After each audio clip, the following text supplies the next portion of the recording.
Romanos capítulo 12, vídeo 2. Então, versículo 3, ele falou de 1 a 2 sobre a transformação, né? Corpo, alma e espírito atuando para experimentar a boa, perfeita e agradável vontade de Deus. E no 3 ele fala por que é preciso você experimentar a boa, perfeita e agradável de Deus. Porque pela graça que me é dada, digo a cada um dentre vós que não pense de si mesmo além do que convém. Antes pense com moderação, conforme a medida da fé que Deus repartiu a cada um. Quer dizer, cada um de nós tem uma graça de Deus para fazer o que fazemos. E a gente deve se conformar, aí, segundo a medida da fé, aí uma boa conformação, né? Segundo o que Deus nos deu, pela graça dele. Não querer ser mais nem menos, né? Não pense além nem a quem, né? Não queira ser o que você não é, mas seja o que você é, o que Deus propôs que você fosse. Por que, versículo 4? Porque assim como em um corpo temos muitos membros, e nem todos os membros têm a mesma operação, isso é quase uma coisa lógica, né? O corpo de Cristo tem muitos membros e nem todos têm a mesma operação. Assim nós, que somos muitos, somos um só corpo em Cristo, mas a isso vem uma declaração tremenda, um só corpo em Cristo, mas individualmente somos membros uns dos outros. Isso me desafia o cérebro, me leva a pensar o que significa eu ser membro do meu irmão membro do meu corpo. Quer dizer, há uma dependência bionívoca, vai de mim para você e de você para mim. É uma coisa maravilhosa, né, que Deus fez nesse corpo. É uma unidade orgânica, é um organismo vivo a igreja, não é? Infelizmente, né, na igreja moderna tem muito de prédio e coisa assim, quando nós somos um organismo vivo, atuante, como o corpo humano, né? Somos muitos, mas um só, né? O mais importante é o todo, né? E a gente precisa aprender a ser interdependentes como membros uns dos outros. Qual que é a importância do meu irmão para mim e de mim para o meu irmão? Então tem uma relação viva aí. Aí no versículo 6 ele diz, de modo que tendo diferentes dons, segundo a graça que nos é dada. Então, de novo, os dons que nós temos são diferentes, e é segundo a graça. De novo, não queira agir num dom que Deus não te deu, né? Porque Ele não te deu graça, então isso vai ser uma pedra de tropeço, e é uma pedra de tropeço para muitos. Então, diferentes dons. Nem todo mundo tem todos os dons, é impossível, só Cristo. Né? E nós temos dons diferentes, precisamos respeitar o dom do nosso irmão. E precisamos ajudá-lo a crescer no dom, usando o dom que Deus nos deu. Aí ele fala que se é profecia, seja segundo a medida da fé.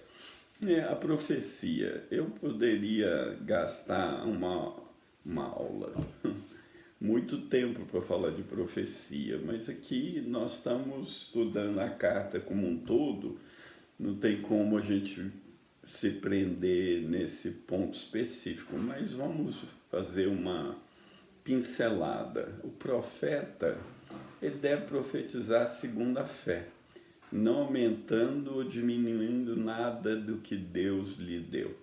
Então, primeiro, tem 3 níveis possíveis de profecia. Primeiro qualquer crente pode profetizar.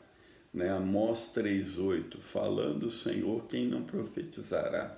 Nesse caso, Deus está movendo numa reunião do corpo de Cristo, a igreja, ou uma reunião que for, e de repente o Espírito Santo vem e inspira ou sopra sobre alguém. E essa pessoa pode profetizar. E talvez vai profetizar uma vez na vida. Né? E a responsabilidade dele é leve. Se você ler com atenção os profetas do Velho Testamento, você vai ver que alguns têm livros bem curtinhos e deram poucas profecias. Né? Não foram...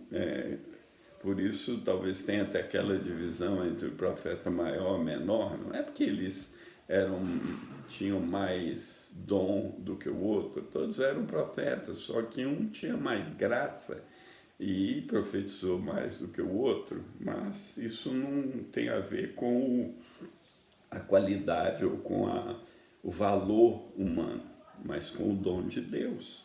Então, porque toda a glória de Deus. Segundo nível de profecia alguns recebem o dom de profetizar.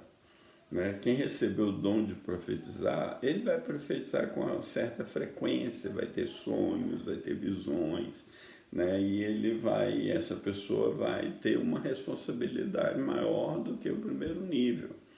Né? Ele vai ter que responder. Vou dar um exemplo de que não é profecia. Não é profecia você desejar alguma coisa. Eu vi recentemente um vídeo, posso comentar, de um irmão, aparentemente, não sei se era pastor ou não, ele orando pelo presidente Bolsonaro. E era aquele dia do jejum. E ele orou e falou: eu profetizo agora que esse vírus vai cessar, que não vai haver mais morte no Brasil. Isso não foi profecia, isso foi desejo do coração dele. E tanto é que depois daquele dia para hoje, o número de mortos tem só aumentado.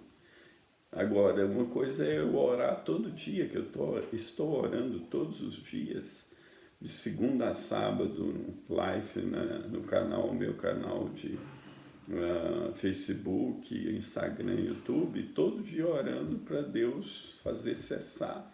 Agora é minha oração, meu pedido. Agora, se eu começar a dizer lá, eu profetizo que vai cessar hoje e não acontecer, eu estou falando com soberba. E o terceiro nível de profecia é quem tem um ministério profético. Além de ter um dom de profecia, ele opera num nível maior para igrejas locais, né? E vai ter uma responsabilidade alta. O maior exemplo é o próprio Paulo.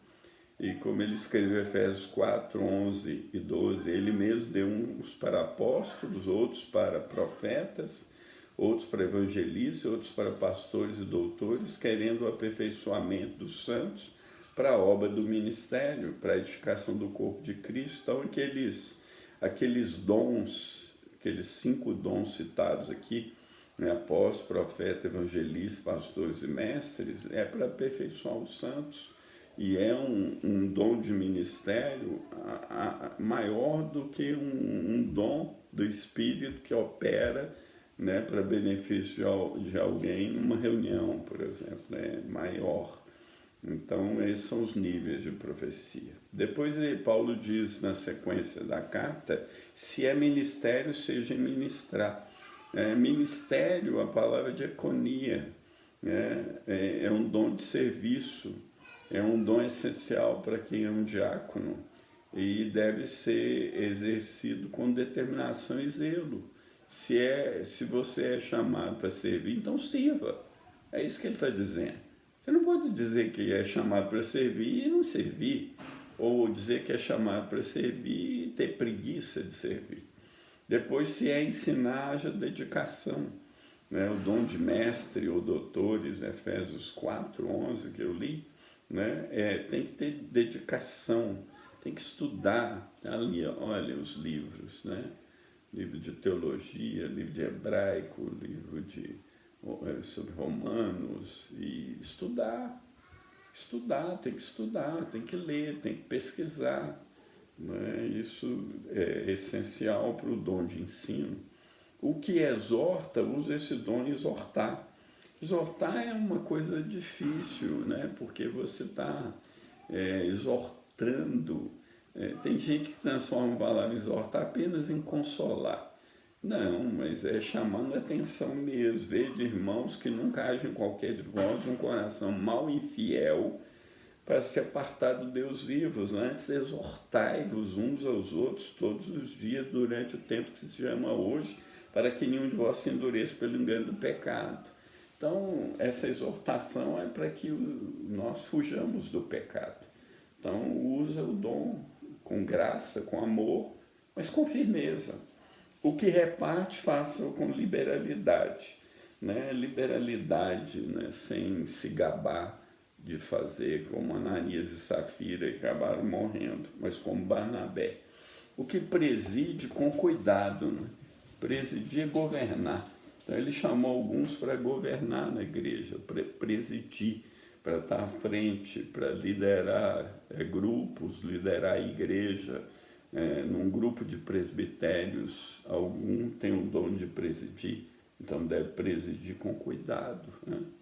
O que existe a misericórdia com alegria, né? Não com legalismo, não trazendo peso sobre os irmãos, mas com alegria, dando graças a Deus, tendo a alegria do Senhor, né? Para que o trabalho não fique infrutífero.